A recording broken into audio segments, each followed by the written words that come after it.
Green okay, or should we reposition? He'll be on his knee the whole time. All right, I'll go kick us off. My name is Matt. I'm the VP of Revenue at Laivly, and this is Rod Edwards, our CRO. A little bit about Laivly. We're an agent assist and generative AI platform. We sit on top of any tech stack a client has, and we help power the AI and the automation of some of the largest brands. So companies like Ulta, Abercrombie, Instacart, and we've been doing this for a number of years, and I'm really excited to have the talk today because over the last few months, this space has really seen a lot of excitement. You know, last year, a lot of our focus was convincing people, why do you even want automation in the first place? And I think now everybody wants automation. It's now more about how do you do automation right? And that's what we want to talk to you about today. What are some of the lessons we've learned over the last few years working with some of the top brands on how do you use some of these new technologies to get the full potential? Anything you want to add, Rod, that I missed? No, I think the only thing that I would add is that we hope today to help everyone demystify GPT a little bit, right? And I'm just going to use sort of GPT interchangeably with AI and so forth. Because I think everyone here in the space has probably been bombarded with GPT messaging of various forms and crazy claims, and you've seen videos and things on the internet and what have you. And so part of our goal today is to demystify it a little bit, not to take the wind out of its sails per se, but to give you a sense of how it operates, and then to share, as Matt alluded to, a few of the things that we've learned both from our experience as contact center operators and our experience, being a software company. I think we've got a couple of key points that at the end will leave you excited about the technology, about GPT and AI in general, and give you some things to think about in terms of how you can implement it. Does that sound fair? I'm excited. Okay, sounds good. So why don't we just launch right in? I sort of started using GPT as the term interchangeably with AI, but really what we're talking about is a class of technologies known as generative AI, of which GPT or ChatGPT is one. And ChatGPT is the brand, the product from OpenAI. GPT itself is an acronym that describes a type of machine learning model. And I'm using the word model. You're going to hear model a lot. You've probably heard it in a lot of places already. But a model, if you want a way to frame it, a model is essentially like a machine learning program. You train a model to do something. The model is the machine learning program that actually does the doing, if you will. And so traditional machine learning is about training models to do very specific things. So, an example of machine learning that might resonate with anyone in the room that works for a company that makes a thing. An example of machine learning is a camera that is able to detect damaged packaging off the assembly line or damaged products off the assembly line. That camera is watching the assembly line for damaged products. It can recognize something is damaged. It's doing so because it has a machine learning model to identify damaged goods that has been trained on thousands of pictures of damaged goods or hundreds of thousands of pictures of damaged goods. And so it's really good at that one thing. What's exciting about generative AI and ChatGPT in particular is that it's trained not to do one thing, but to be able to do anything. So GPT isn't trained on pictures of damaged goods. It's trained literally on the internet or a large subset of the internet. And so ChatGPT, generative AI, they are trained to both understand things, so to be able to tease out from a question what you're asking, and to be able to respond broadly to inquiries, not confined to sort of the singular domains that dominated traditional machine learning. So what I'm saying is GPT, generative AI, for customer care and contact center, it's really like the holy grail, right? It's not specific intelligence anymore. It's broad, general intelligence about anything that interacts like a human. It understands questions like a human. It responds to questions like a human. And that's very magical for our industry. To go like a little more technical, for those that are curious, generative AI is a machine learning model, but it's structurally a bit different from traditional machine learning models, and it falls into the category of things called adversarial networks. And so the way GPT works is that it has a generator on one side that is predicting the next best word. And this is the demystification part of the talk here. So GPT, ChatGPT, generative AI, it's not a brain. It doesn't think. It doesn't have ideas or what have you. It's really good at predicting what ideas or thoughts would look like if it did have them. And so at the end of the day, ChatGPT isn't thinking, it is predicting the next best word. And so when you ask it a question, it runs through a bunch of predictions to understand what the meaning of that question is, and then when it's building output, it's literally predicting word by word what the output would be.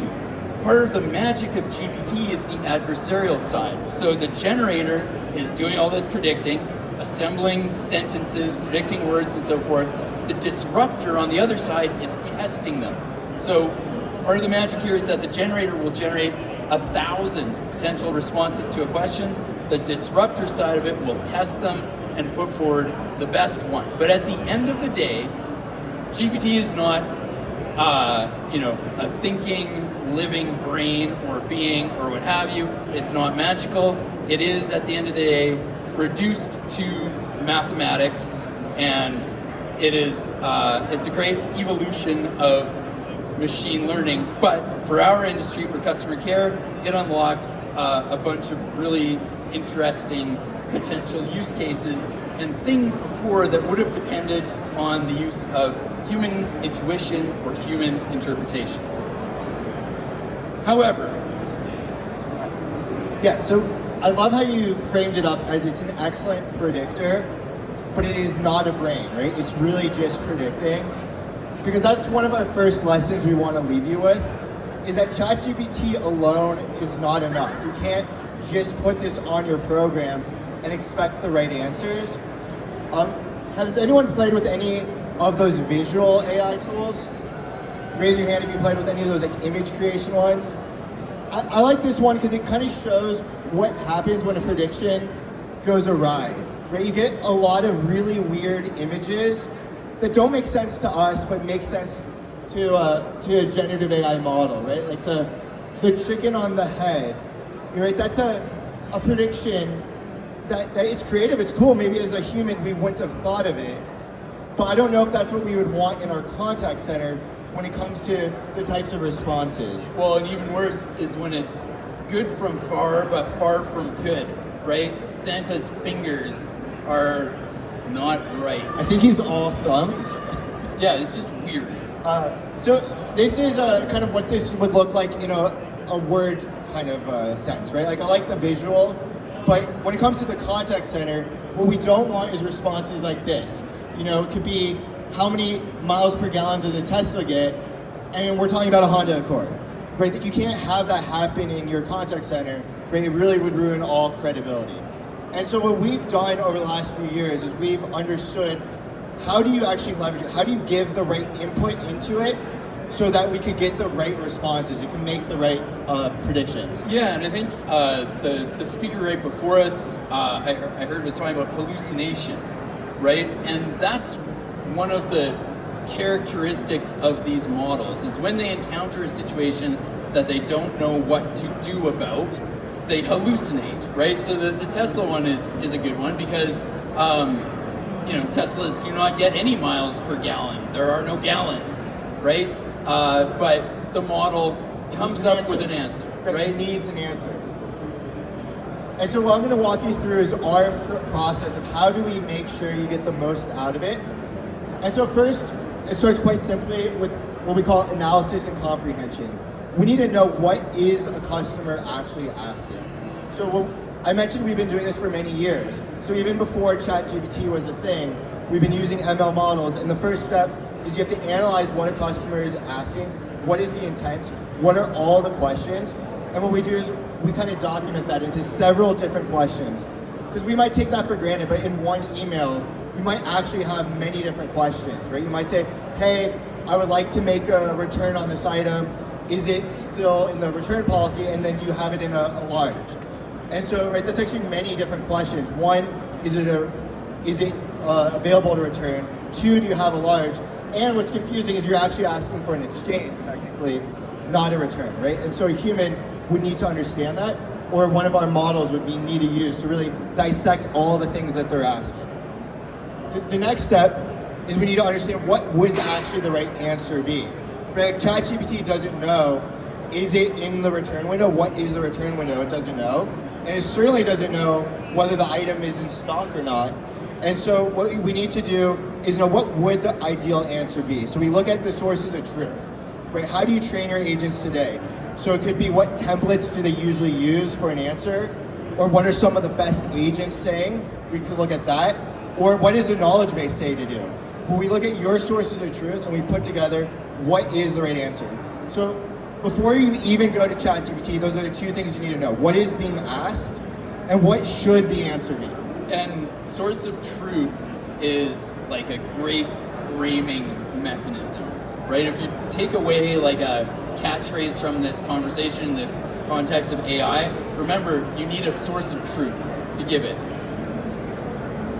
So that now the next step is once we know what is the right answer, that's actually where ChatGPT could be really, really helpful.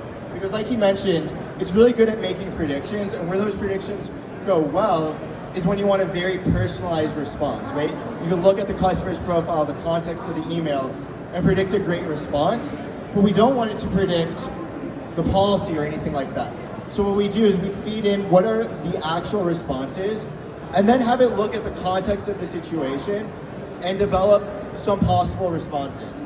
The other thing to call out, like he mentioned at the beginning, we're going to use GPT just because it's the most popular, but it isn't the only model out there. And so we actually like to use multiple models for a variety of reasons. One, sometimes another model has a better response, but two, sometimes a model is down, right? We can't base our contact centers on technology that may or may not work. With a human, they're always going to be able to reply to that email.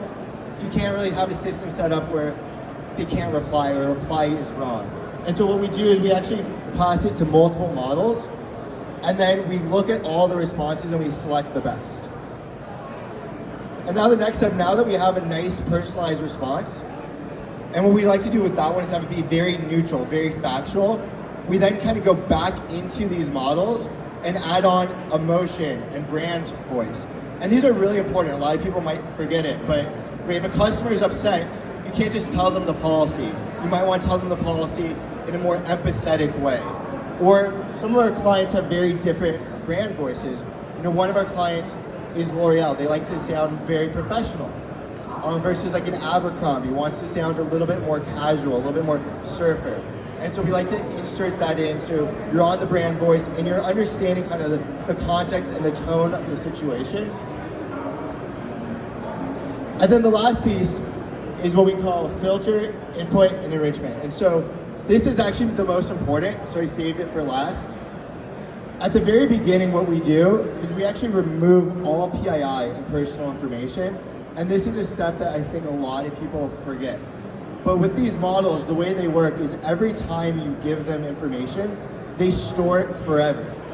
And so obviously you don't want your customer data going there. So imagine if somebody had like a doctor's appointment that they were hearing, the email was like moving a doctor's appointment. You wouldn't want to know about like if Ryan was going to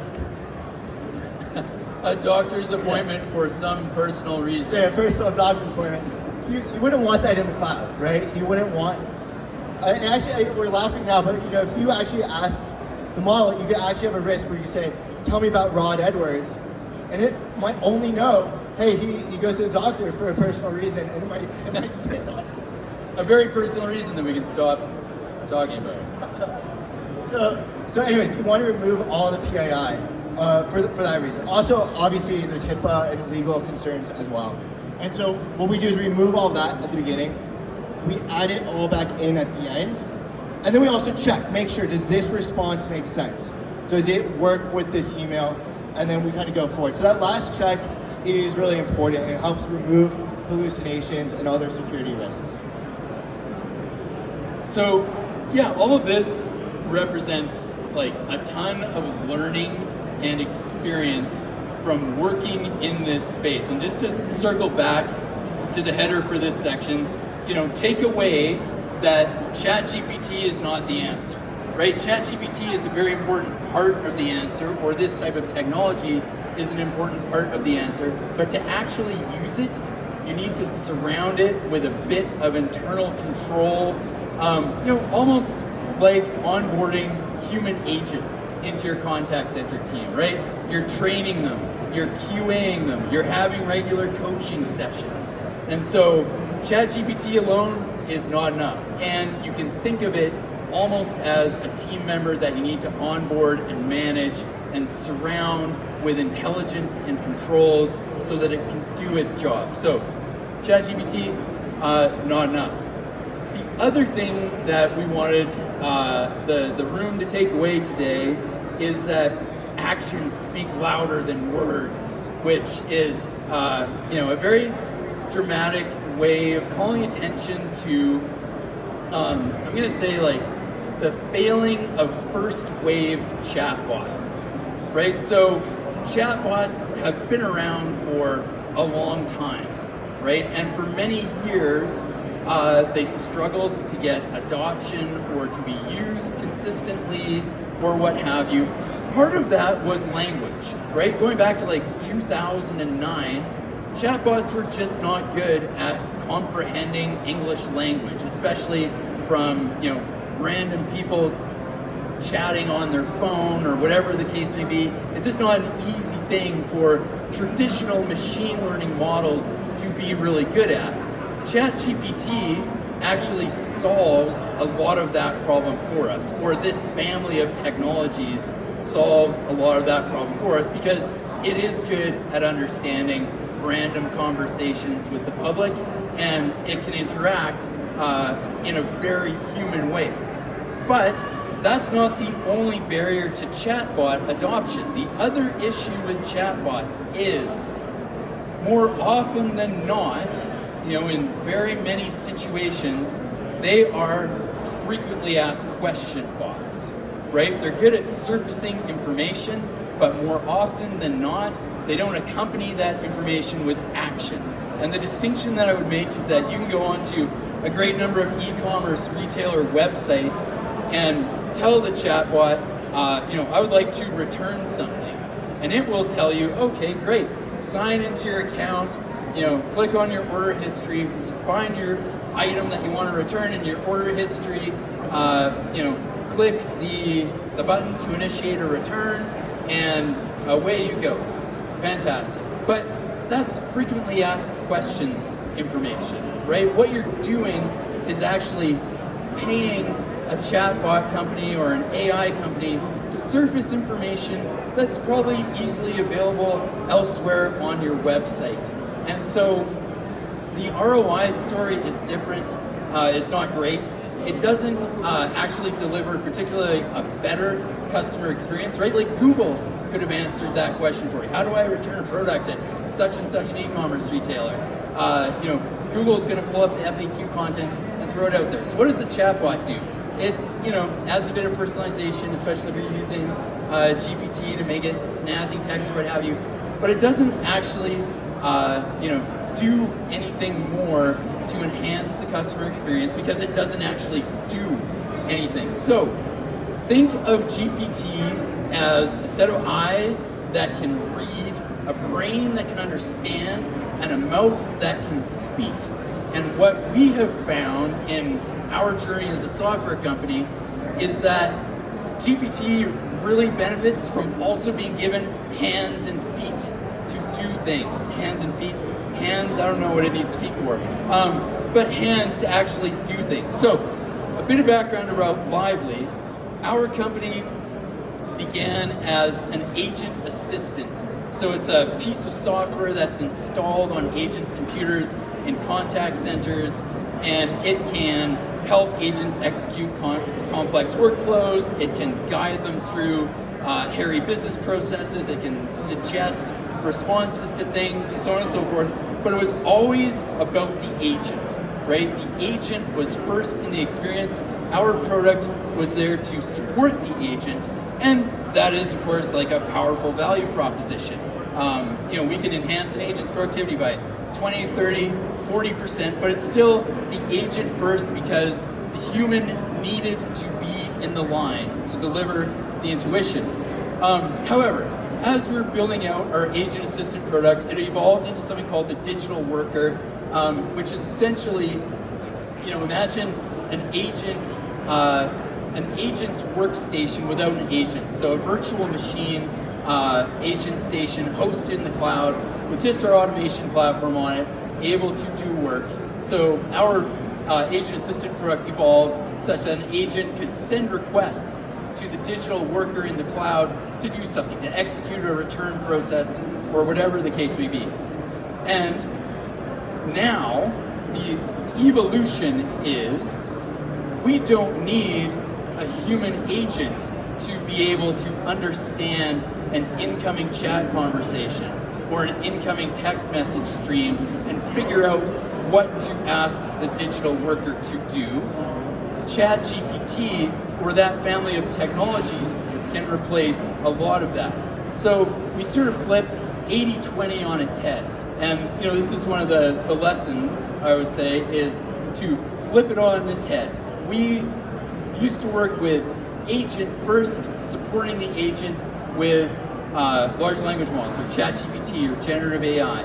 Now, the way we're thinking about it is the other way. ChatGPT first, or generative AI first, and where are the trapdoors? So that's the word we use internally to describe when a chat tool knows that it needs a human's help. And here's a bit of an example of what that looks like. So each of these lines on the left-hand side represents a message exchange in, say, an SMS conversation with a customer. Matt, maybe scoot to one side just so everyone can see. Get off the stage. You're out.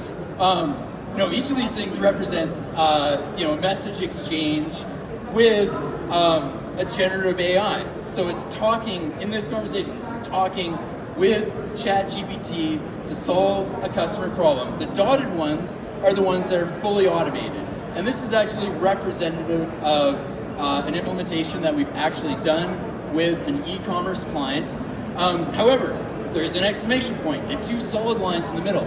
This represents when our platform and our generative AI knows that it still needs human input. And in this example, it's validating a picture, right? So this person is trying to return a product that is, damaged or arrived squished or miscolored or whatever the case may be. ChatGPT has followed the business process that we've wrapped around it with the language layer, and it's asked the customer to send a picture of the damaged product. But ChatGPT doesn't handle images, so it doesn't know if the product is damaged or not, so it sends it out to an agent. And that, the literal, the mechanical process there is it's putting it into a different queue in the CRM system so that it's handled by an agent. It's a queue that goes to an agent. The agent looks at it, approves it. That approval sends it back to ChatGPT to finish the workflow. And what we've done is automated 80% of a very human type interaction. It's conversational, it's complicated, it's branchy, it ended up with pictures. We can plug in human intuition when we need, but all of this depends on the two things that we're leaving you with today. One, ChatGPT is not enough, right? We still need the ability to trapdoor it out to a person, and there's still places for that. And two, ChatGPT gets powerful when it has the hands, right?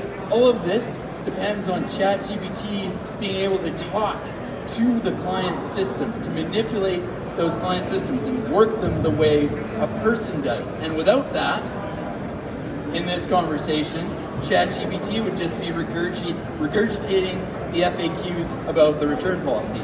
Now, just to share an example of how quickly all this is changing too, in this implementation, we actually had an earlier branch where we thought we needed to parachute out to a human being or trapdoor out to a human being. And that was what we call item extraction. So we get, in this case, it's an email product that we're supporting the email channel, but the same logic applies to chat, voice, whatever. But we get an email from a customer that's a long, complicated thing, talking about how pissed off they are that their products arrived damaged and they want to replace it with this and blah, blah, blah, blah, blah. And the language that customers use in describing the products that they've purchased, more often than not, does not align with the SKUs in inventory management systems. And so it becomes a very human problem to figure out what products the person is actually talking about in this email. But what we found is that we can prompt ChatGPT to answer that question for us. So what we do is we go into the order management system, we get the customer's last order and all the items in it, and we write a prompt to GPT. We say, GPT, here's a list of products in this customer's order. Please read the following email and identify which of these products the customer has mentioned or flag ambiguous references. And GPT does it as well as a human does. It's uncanny. I'm getting shivers right now even talking about it. But it was a perfect example of where we thought we needed to parachute out to a human being and then realize that these technologies can actually do that for us. And so that example is not what we're presenting today because we don't need a human to do that anymore. And that's the magic of it. And that's why GPT and this family of technologies is going to be so fundamentally transformative to our industries, because anywhere you think you need human intuition, you can now test it against technology. Can I just add one thing as well? We believe this is a holy grail and that it's going to be technology-led. But I also want to say, we don't forget about the agent. This does make the agent's life a lot easier too. So if you go back to the last slide, it's much nicer for the agent to come in and only help where they need to, and all those annoying tasks that they don't want to do are already done for them. So I just wanted to flag that as well. Everybody kind of wins in this scenario. Yeah, absolutely. And agent NPS is actually one of our product market fit KPIs that we track, and it is extremely compelling to everyone involved. This slide was just sort of summarizing the digital worker, really just hammering home the fact that actions do speak louder than words, and actually adopting these technologies in a practical, applied way depends on not just plugging ChatGPT in and calling it done, but equipping ChatGPT with hands and surrounding it with these supportive layers that can actually help it work for you in a consistent and safe way.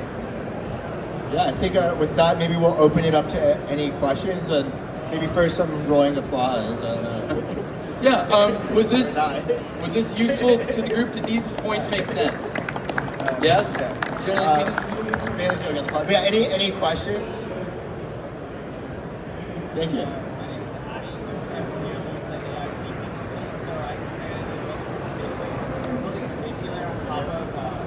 Oh yeah. Hi everyone, my name is Adi. I work at Preamble. We're building a safety layer on top of generative models like ChatGPT. So we're pretty intrigued by the whole workflow that you guys had on all the steps. Could you elaborate a little more in regards to how exactly you guys are filtering it out? Are you guys fine-tuning the models? Kind of what approaches you're taking to ensure models don't open toxic stuff or not up to compliant basically? Yeah, certainly, I can take that. So there's a couple of layers to it. One is the prompt engineering itself, right? So in prompting a generative AI tool, you can obviously, you're familiar with these things, but for the group, you can ask it to speak in a specific voice. And so nailing the brand tone in your prompt engineering is an important thing. Matt actually referenced the fact that 2 of our clients have very different brand tones. So L'Oreal likes, a very professional, high-end voice befitting the product. Abercrombie and Fitch, we literally prompt it with the directive to speak as if it is a surfer from California. And so we're prompting it with very specific language, and part of the prompt engineering too is also leaving out things like profanity and so forth. The other thing that we do is our prompts are templated. So we're not asking it to free-form, generate text. We are assembling a template based on the brand's specific policies. So, your return period might be 30 days, or you can't issue a return until the product has actually been marked by the shipping company as delivered, for instance. And there might be a 24-hour window around that, and blah, blah, blah. All those sort of minute details are built into the prompt. The language is structured, and then it's sent out to GPT, and then we scan it again. So we use named entity recognition, like a different class of machine learning product, to actually scan the output of the generative AI before it goes out the door and do a final check for essentially anything that is alarming, hostile, toxic, aggressive, all those sort of keywords. So to sort of summarize around your question, it's one, informing the generative AI work with the correct information in the first place, making sure that it has the literal facts that it is supposed to share, equipping it with the right tone and verbiage to bring to what it's generating, and then I think the term we like is trust but verify. So we trust the output, but we verify it through a second layer of machine learning model that runs on top of it. And that comes back to the trapdoor too, right? So agents are still in line where they need to be. If it fails the trust but verify layer, trapdoor out to an agent, and it gets handled. Does that make sense? All right, cheers. Thank you. Yeah, you have a question? I'll just